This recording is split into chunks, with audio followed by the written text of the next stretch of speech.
Here's part 2 of my trip down to the Tri-Cities. On this episode, we'll check out a 1935 Ford Coupe, 1966 Chevelle Malibu, and a 1950 Chevy that races down at the Bonneville Salt Flats. Hey everybody, I'm Randy Mann, and this is How Do You Hot Rod?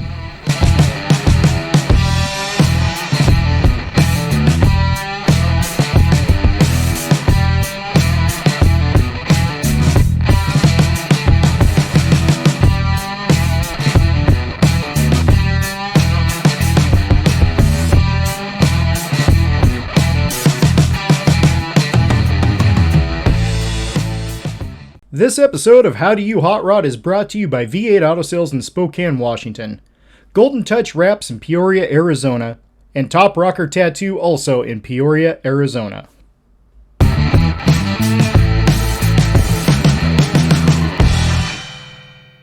Alright guys, thanks for having me down here today. Now, this is pretty interesting behind me. What do we got here? Yeah, 35 Ford. Okay. 5-window coupe. Alright. Now, what do we have engine-wise and everything drivetrain? I got a LS3 Corvette engine in it. Okay. Great engine. And a 4L60E transmission and a Ford 9-inch. Alright. About how many horsepower do you have there? That's at 430 at the engine and 382 at the wheels when I had it dynoed. That's pretty decent. Yeah, it works good. Cool. Now, does it have a name? Just the 35. The 35. Yeah. All right. Okay. And now, you said this was your first car? It is. Yeah. All right. And so you've had it quite a few years? Yeah, 1960 I bought it. Wow. $35. I'll give you 50 now. Yeah. Oh, we've had a double I've had offer, double. People so, want Yeah. 50's not going to get it. It's definitely nice. Have you guys changed, like modified anything body-wise on it? It looks fairly stock. Well, it is until you get it up next to a stock one, but I chopped the top 1 inch Okay. on it. And other than that, it's stock, it's all steel, all original. Very nice. After the dents have been taken out, Yeah. out of the fenders. It's a beautiful car. Now, what is the color, though? I see some blues, a little bit of green if you get the light just right. It's cyber gray. Cyber gray? General Motors, 2010, so on. They had it on their panel bandwagons or whatever they're called.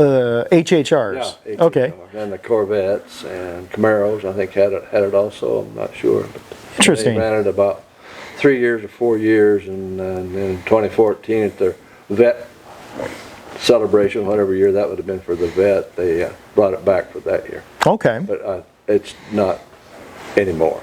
The color is discontinued, I think. All right. You can still get the code and be able to Yeah, get touch-up paint and stuff yeah, for it. Yeah. All right. Now tell me a little bit about these wheels that are on here. This is not normally something you see these days, Yeah. these wire wheels. Now they're made by Wheelsmith out of Corona, California, I think. Okay. Yeah, and they have more wires in them than the originals for the horsepower handling and faster travel that you do today than you did in 1935. Definitely, definitely. And that's chrome spokes with the black painted on the outside rim. Okay. Now I noticed we got some flames airbrushed in here. Yeah. Tell me a little bit about those. I told Tim and Eddie at Snake River Street Rods that painted it. I wanted to get flames just coming out of the louvers, Okay. and then they set the painter up, the airbrush guy up to do that, and then I love them just like that. Get a lot of comments on that for the. It's really nice.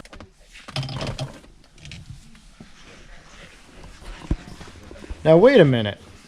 There's a signature I need to find out a little bit about there on that glove box door. Tell me about how that got on there. Carol Shelby signed it, and we was coming out of the SEMA show in Vegas and stopped at that museum he has there. This was in 2013 or 14.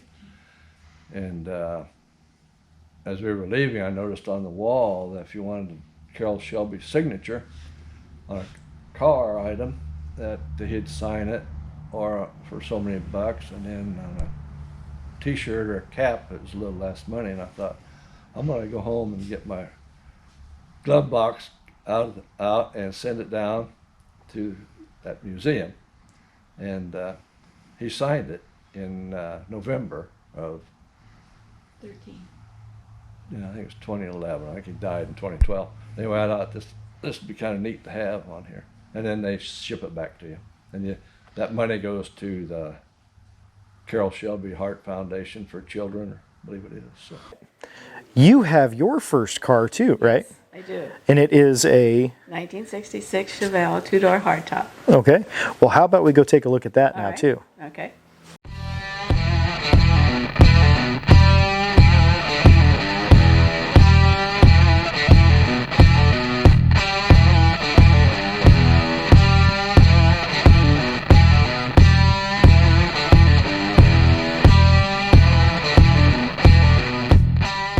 So Ruth, tell me about this beautiful, beautiful Chevelle Malibu.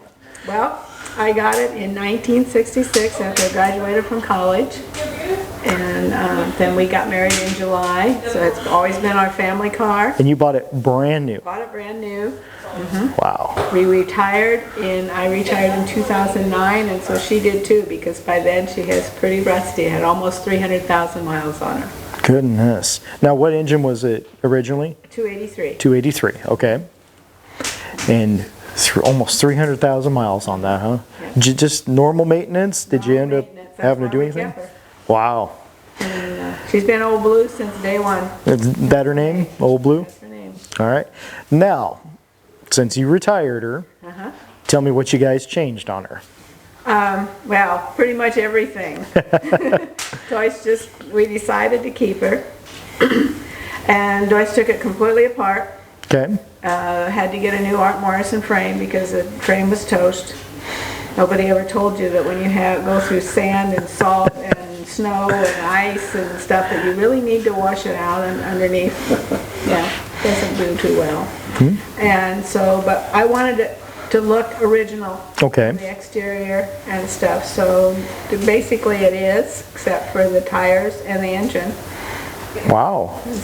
And this blue is just absolutely beautiful. Now you kept that. It's the same color. It's the same color. Yeah. Obviously redone. Yes.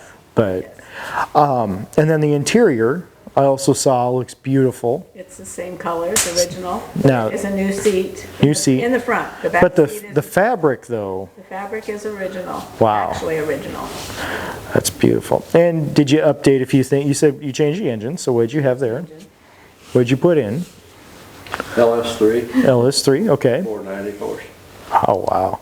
Can you handle that? Yeah, I can handle it. It was a little iffy at first, because I really hadn't driven it for 6 years. Yeah.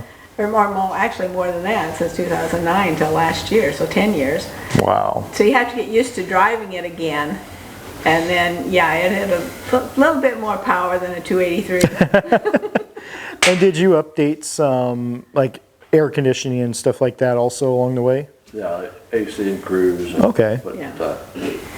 I did a steering wheel on it, or steering column on it also. Okay. Dakota Digital. Very nice. And you added a few custom little blue lights underneath there. Yeah. That is amazing. The seats are two-tone blue. The carpet's blue. I didn't see the headliner. The headliner blue? Yes. Yeah. Headliner's blue. The body's blue. Yeah. What's not blue? Black wall. Oh, yeah. Those look very nice. Tell me a little bit about those. What we got? That's I think called them the kidney shape, kidney style. Okay. Shaped like a kidney. All right. I think that's where it comes from. They're shots wheels, Okay. and that's about it on those. So. All right.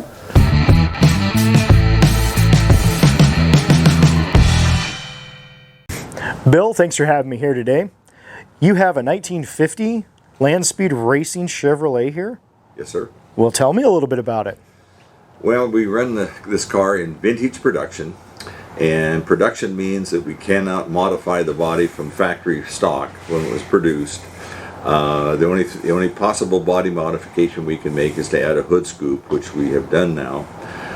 The vintage part is that the car and the engine have to be 1954 or older, and the engine has to have been available when the car was built, or the family of engines has to be available when the car was built. And with the engine, we're allowed to bore it, stroke it, balance it, do all those kind of things. We are precluded from running turbocharger, Okay. electronic fuel injection, or a computer-aided engine management system. Okay. Now you're allowed to change the ignition to maybe like a Petronic style electronic ignition. Correct. We've done that, and we went from one single barrel carburetor to three dual 2-barrel Holly carburetors, and we run them on a tunnel ram manifold. Okay. And at some point we can probably take the hood off and you can see all that. But All right.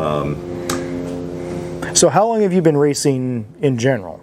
well, we've been going to Bonneville we've gone to Bonneville 6 years. Okay. It took us about 3 years to build the car, and when I was in high school, I did some drag racing up at Deer Park.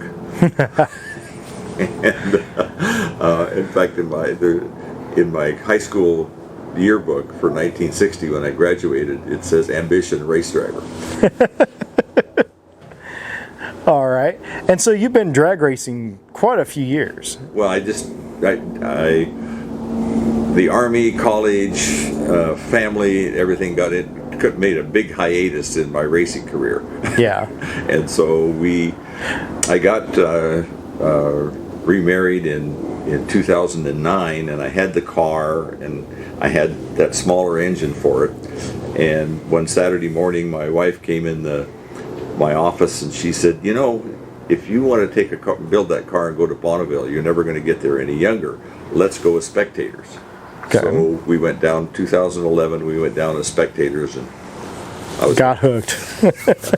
So it took us, for 2011, we were ready to go in 2015, but it rained and there was no racing that year. And then you started building the car? Yep. And the history of wanting to go to Bonneville is, I remember very vividly, in 1958, I had been subscribing to Hot Rod magazine since I think about 1956.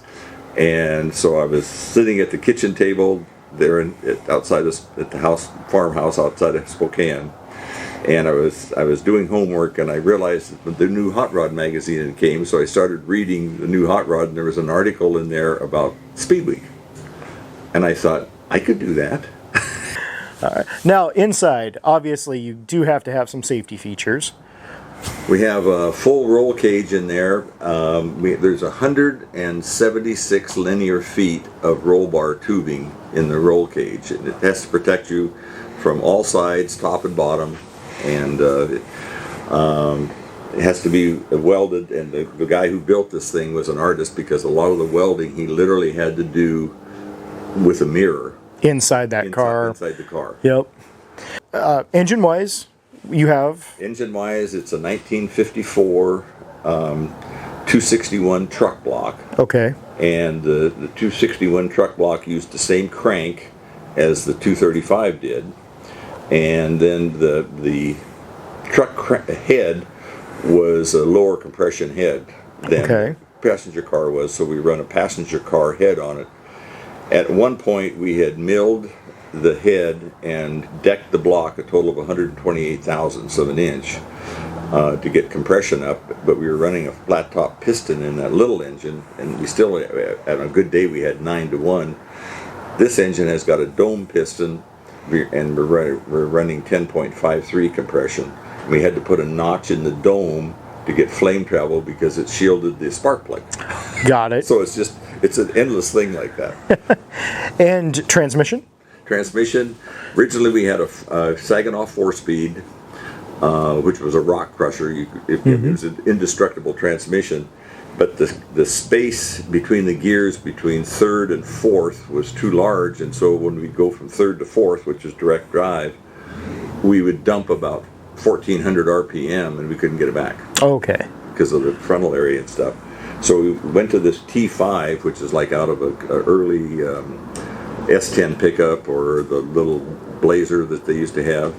It's an aluminum case transmission with steel gears and steel shafts. So what that means is if you're putting a bunch of torque into that transmission, you can't be slamming it around because Okay. the weak spot is the case. Okay. And there's more, and so you know, it is, and actually at Bonneville, it's no reason to make a really quick shift like you would drag racing. Yeah. I mean, a second or two on the shift doesn't make that much difference. Okay. And rear end? Rear end, by rule, we have to run like a Ford 8.5 or an Ford 9-inch rear end because the axles have to be clipped in so that if you break an axle, you won't lose a tire. Okay. Front end? Front end is stock, except we added 2.5-inch drop spindles. Okay. We went to a 23-inch tire, and we also cut a coil out of the spring. So right now the bumper is about 7 inches off the floor, but the suspension is probably about 2.5, 3 inches off. So we're about as low as we can go. Okay. All right, folks. Thanks for watching this episode of How Do You Hot Rod. Stay tuned for another one coming soon.